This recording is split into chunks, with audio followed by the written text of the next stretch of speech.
Sahabat-sahabat Kristus, suatu sukacita besar di surga kita dapat berjumpa dalam saat teduh hari ini.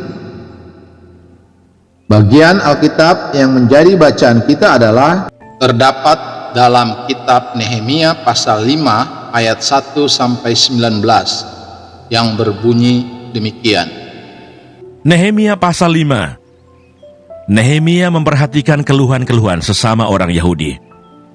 Maka terdengarlah keluhan yang keras dari rakyat dan juga dari pihak para istri terhadap sesama orang Yahudi.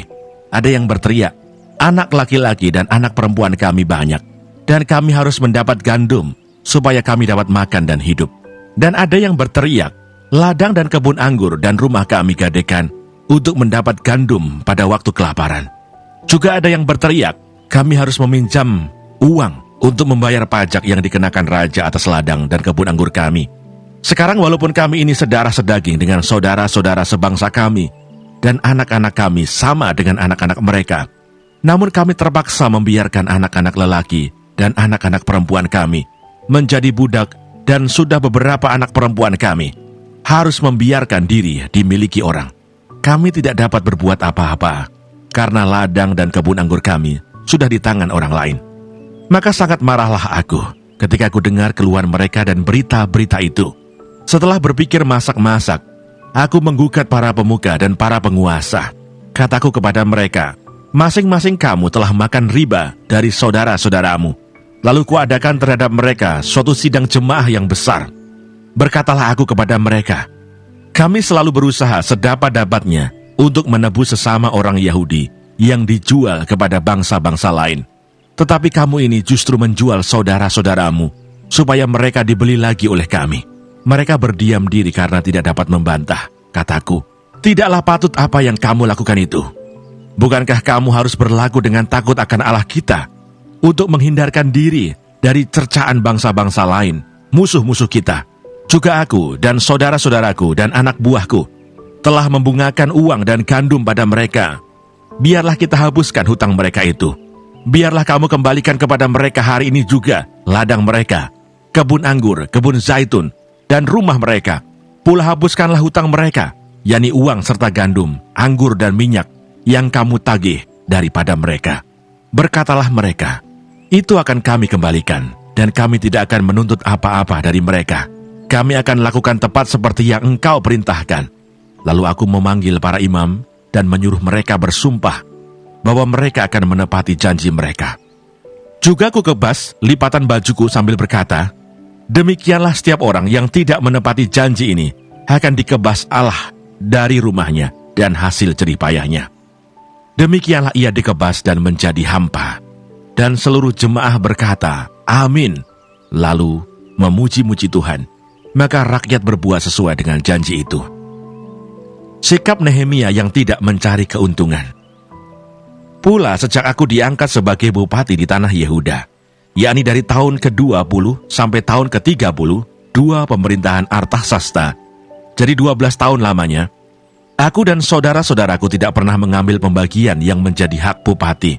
Tetapi para bupati yang sebelumnya, yang mendahului aku, sangat memberatkan beban rakyat. Bupati-bupati itu mengambil dari mereka 40 shikal perak sehari untuk bahan makanan dan anggur. Bahkan anak buah mereka merajalela atas rakyat. Tetapi aku tidak berbuat demikian karena takut akan Allah. Aku pun memulai pekerjaan tembok itu, walaupun aku tidak memperoleh ladang. Dan semua anak buahku dikumpulkan di sana khusus untuk pekerjaan itu. Duduk pada mejaku orang-orang Yahudi dan para penguasa, 150 orang, selain mereka yang datang kepada kami dari bangsa-bangsa sekeliling kami. Yang disediakan sehari atas tanggunganku ialah seekor lembu, 6 ekor kambing domba yang terpilih, dan beberapa ekor unggas, dan bermacam-macam anggur dengan berlimpah-limpah setiap 10 hari.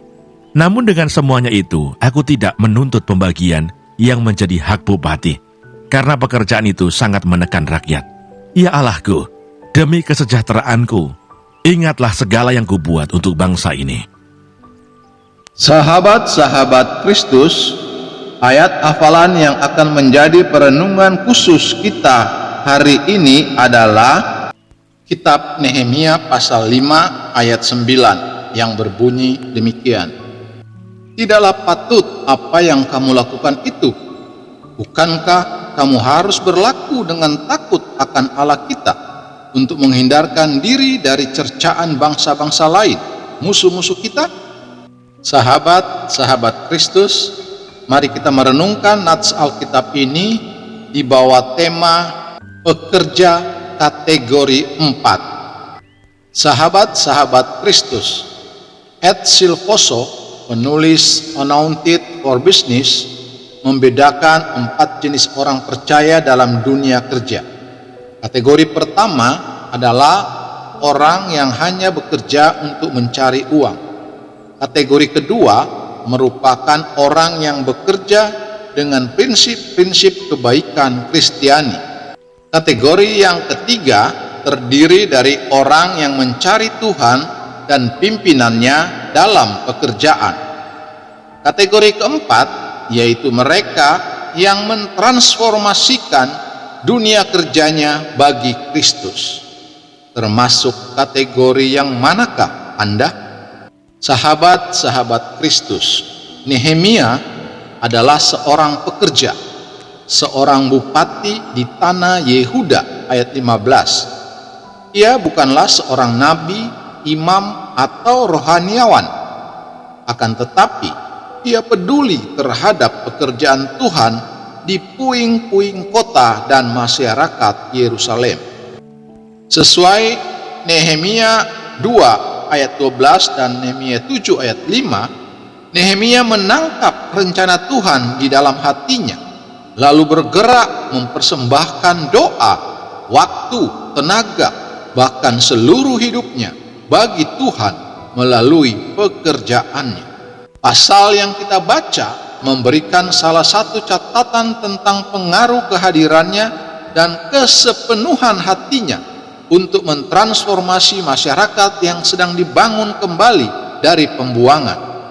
Kisah Nehemia menjadi contoh pekerja kategori keempat. Sahabat-sahabat Kristus, kegerakan dalam dunia kerja memiliki potensi yang sangat besar karena menjangkau kelompok orang yang memiliki kuasa untuk melakukan perubahan dalam masyarakat, kata Peter Wagner. Ketika orang bekerja di bidang pemerintahan, pendidikan, bisnis, dan sebagainya, mulai menangkap tujuan Tuhan dan menyerahkan diri untuk dipakai sepenuhnya, kita akan melihat perubahan-perubahan besar yang memuliakan Tuhan dan memberkati orang lain. Jadilah bagian di dalamnya. Sahabat-sahabat Kristus, sudahkah kehadiran kita di tempat kerja membawa orang mengenal pribadi Tuhan dan mengalami karya-karya Tuhan? Terpujilah Kristus, haleluya. Tuhan memberkati dan menyertai kita semua. Amin.